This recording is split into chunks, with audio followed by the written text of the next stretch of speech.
there's earned media. And earned media is media that has allowed a vendor, or an advertiser in this case, to get a little bit of traction, get a little bit of exposure, because the people who are actually out there talking about them are doing so in a positive way.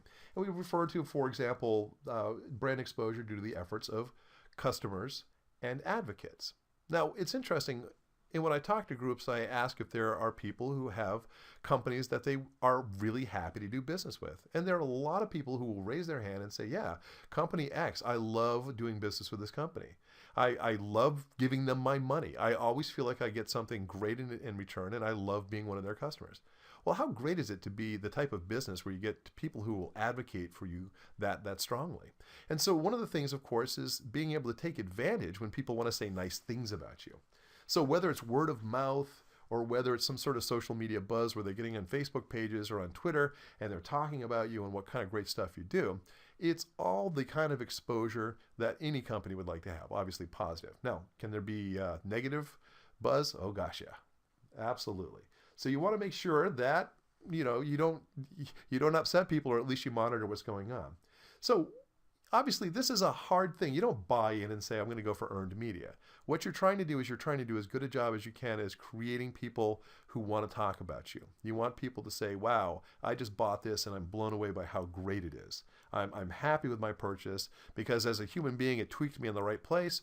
And so I want to tell the world what a fantastic product, that you should buy this. This tastes fantastic. This is the best ice cream I've had in years, whatever it is. Okay. And so earned media starts with getting yourself out there so that people can talk about you, and doing so in a way that hopefully will be positive. So what are the pros? Well, when people talk about your brand and it's outside of your hands as an advertiser, it's perceived as more credible.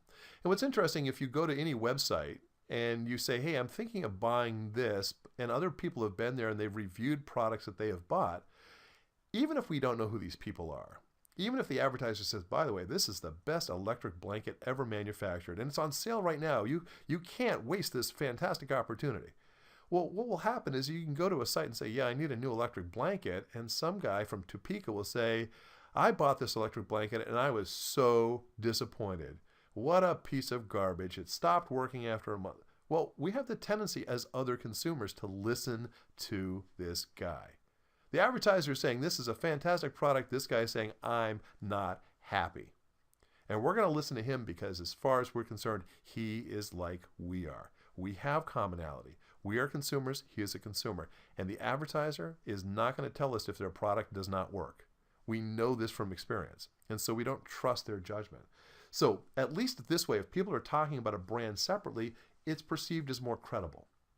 It's a better path to overall conversion, because if I go to this site and I say I want to buy an electric blanket and all I read are reviews of people saying, wow, what a fantastic blanket, I don't really even care at this point what the advertiser has to say about their product. I'm listening to what other people have to say because I'm trusting these people. I don't know who they are. They could be total fools. I have no way of knowing who they are at all, but I'm going to take their judgment over the advertiser's judgment every time because it makes more sense to me.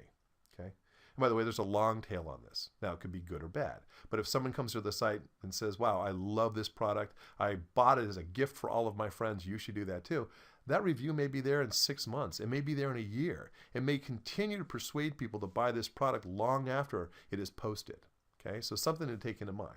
Now, what are the downside? Well, there's no control from an advertiser standpoint as to what someone says about your brand. Now, that's not necessarily a bad thing. Sometimes, letting them go out and say wonderful things about you in their own words is not a horrible thing. But the other side is they can go out and totally trash you. They can say, hate this product, hate this company, we'll never do business with them again.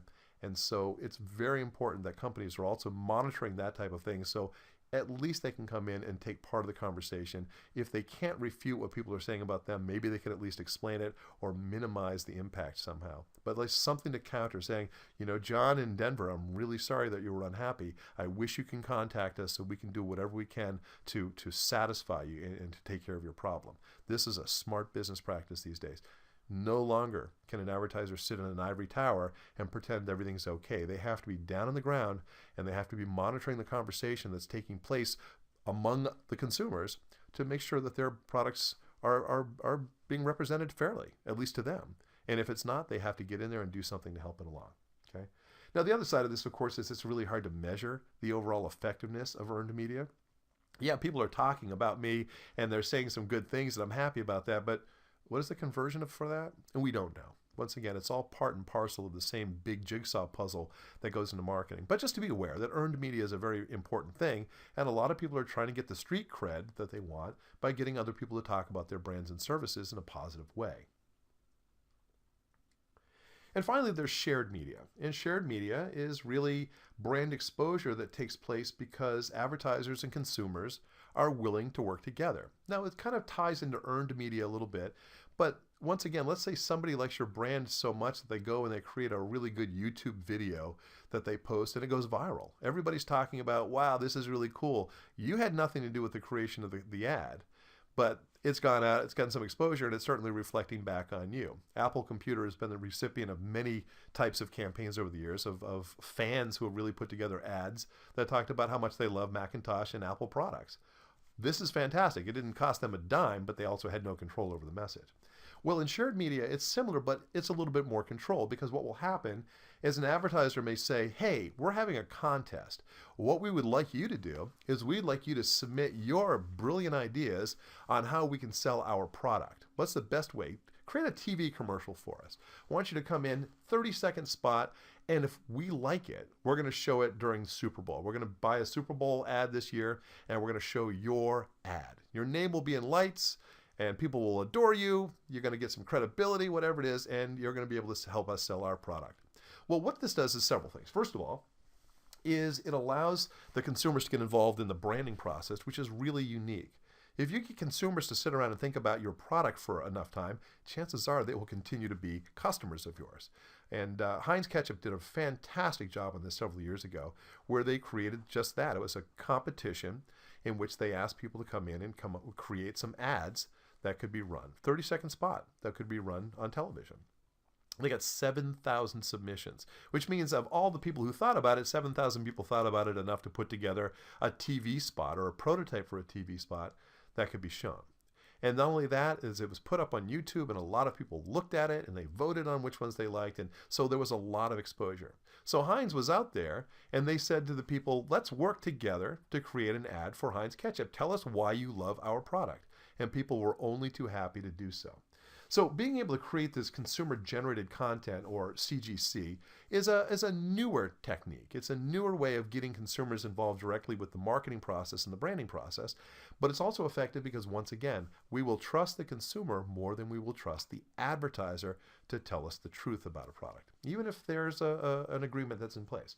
So being able to have this joint effort is great.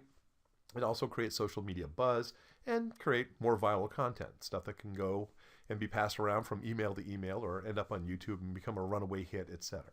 What are some of the pros? Well, it does allow the consumers to get directly involved in the branding process, which is a plus. It can be highly engaging for people not only who are creating ads, but for people who are watching them. And there's viral exposure opportunities. If something like this runs, or it's really funny, or people really enjoy it, then off it goes. And the downside, like with most things where you can turn it over to the population and say, help us out here, is that there may be negative branding. They may create ads that say, I hate your product. You know, you think you're so smart? Well, look at this. You gave me an opportunity to tell the world how much I love your product. Well, here, Facebook page, I'm going to tell you how much I hate your product and I will never, ever buy your product, etc. So there's a lot more management. Once again, not everyone's going to love you and say, yes, I embrace your brand of ketchup or your other brand, whatever it is. They may have an axe to grind. And so you have to be aware of that as well.